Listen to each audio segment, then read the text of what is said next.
Santapan Harian Rabu 6 April 2022.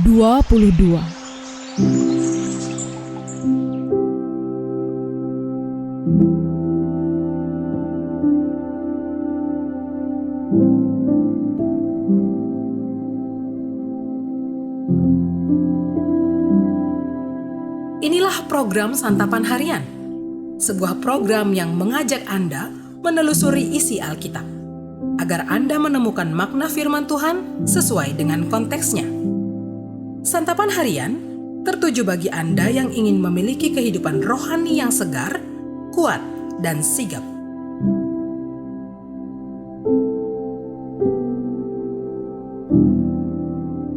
Hari ini kita akan membaca Lukas pasalnya yang ke-22, ayatnya yang ke-24 hingga ayatnya yang ke-38.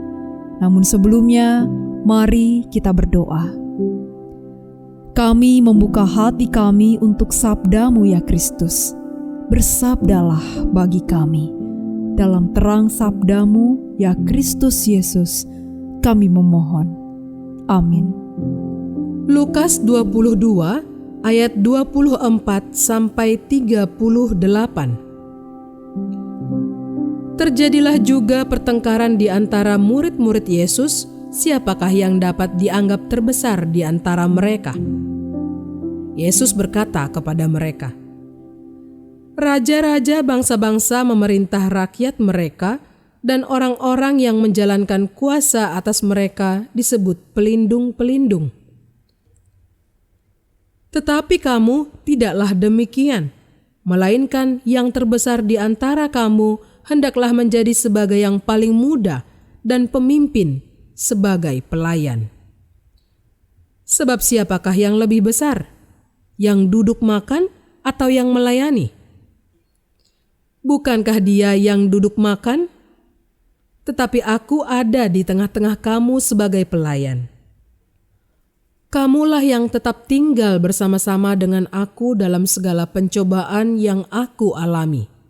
Dan aku menentukan hak-hak kerajaan bagi kamu, sama seperti Bapakku menentukannya bagiku. Bahwa kamu akan makan dan minum semeja dengan aku di dalam kerajaanku, dan kamu akan duduk di atas tahta untuk menghakimi ke-12 suku Israel. Simon, Simon, lihat, iblis telah menuntut untuk menampi kamu seperti gandum. Tetapi aku telah berdoa untuk engkau, supaya imanmu jangan gugur. Dan engkau, jikalau engkau sudah insaf, kuatkanlah saudara-saudaramu." Jawab Petrus, "Tuhan, aku bersedia masuk penjara dan mati bersama-sama dengan engkau." Tetapi Yesus berkata, "Aku berkata kepadamu Petrus, hari ini ayam tidak akan berkokok sebelum engkau 3 kali menyangkal bahwa engkau mengenal aku." Lalu ia berkata kepada mereka, "Ketika aku mengutus kamu dengan tiada membawa pundi-pundi, bekal dan kasut, adakah kamu kekurangan apa-apa?" Jawab mereka, "Suatu pun tidak." Katanya kepada mereka, "Tetapi sekarang ini siapa yang mempunyai pundi-pundi, hendaklah ia membawanya. Demikian juga yang mempunyai bekal. Dan siapa yang tidak mempunyainya, hendaklah ia menjual jubahnya dan membeli pedang. Sebab aku berkata kepada kamu bahwa nas kitab suci ini harus digenapi padaku. Ia akan terhitung di antara pemberontak-pemberontak. Sebab apa yang tertulis tentang aku sedang digenapi." Kata mereka, "Tuhan, ini 2 pedang." Jawabnya, "Sudah cukup."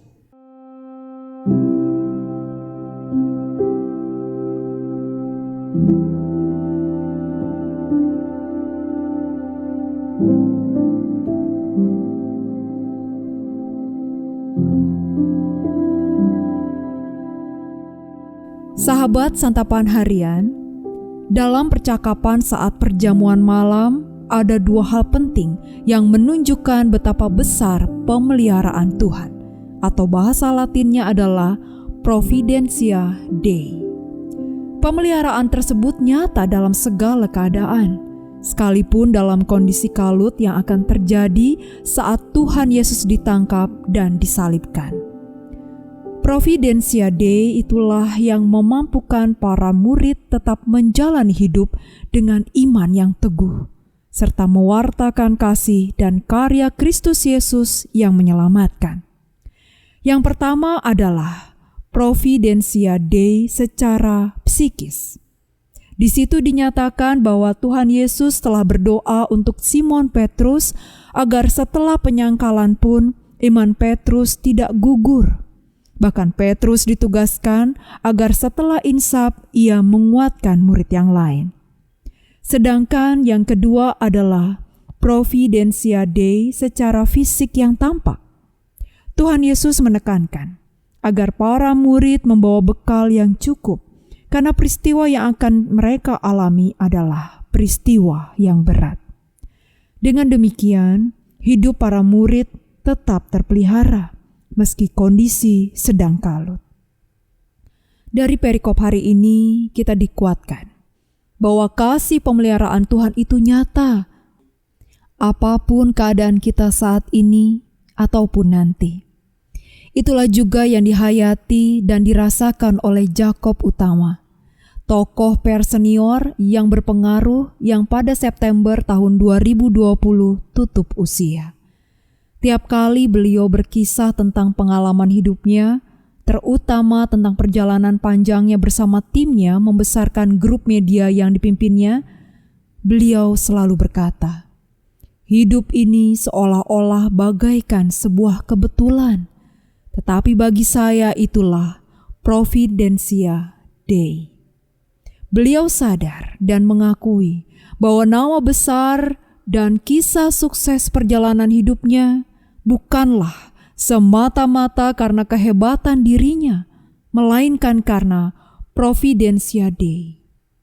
Kata kerja dari Providentia adalah providere, memandang ke depan. Artinya, Allah telah terlebih dahulu menyediakan sesuatu di depan kita. Karena itu, mari kita menjalani proses-proses yang ada di dalam hidup kita untuk terus menemukan penyelenggaraan ilahi tersebut. Mari kita berdoa. Bukan dengan kekuatan kami sendiri, kami dapat menjalani hidup ini. Setiap lika dan liku, naik dan turunnya perjalanan hidup ini, jika tanpa-Mu ya Kristus di samping kami tak akan mampu melangkah. Engkaulah kuat kami yang menopang kami. Di dalam cinta-Mu Kristus kami bersandar. Amin.